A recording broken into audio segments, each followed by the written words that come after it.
ဖန်ဖြစ်တဲ့တခြင်းတွေတော့ဥစားလန်းလန်းလေးတွေဝတ်ပြီးတော့ဗီဒီယိုကွန်တက်တွေဖန်နေရတောင်မှမိတ်ဆွေရဲ့ view ကနေရာကနေမတက်တော့ဘူးဆိုလို့ရှိရင်တော့ဒါက share ဖန်မိတာမဟုတ်တော့ပါဘူး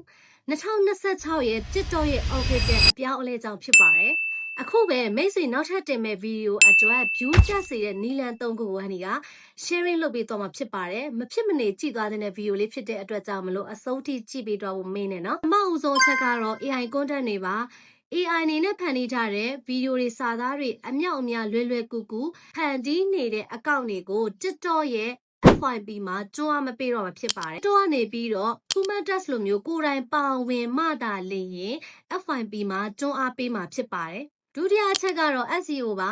။အရင်တော့အလိုမျိုးထွက်ဖြစ်နေတဲ့နောက်ခံတီးလုံးလေးနဲ့တင်ုံနဲ့ view မတက်တော့ပါဘူး။ကိုယ့်ရဲ့ဗီဒီယိုမှာပါဝင်တဲ့ caption တွေခေါင်းစဉ်တွေကိုပြောတဲ့စကားလုံးတွေ hashtag တွေက SEO မှာအလွယ်တကူရှာလို့ရတဲ့စကားလုံးတွေဖြစ်နေဖို့လိုအပ်ပါတယ်။တတိယချက်ကတော့ watch time မှာ like ပေးုံတင်မကပဲကိုဗီဒီယိုကိုအဆုံးထိကြည့်သွားလားဆိုတာကို AI ကကြည့်ပြီးတော့ FYP ထိတွန်းပေးတာပဲဖြစ်ပါတယ်။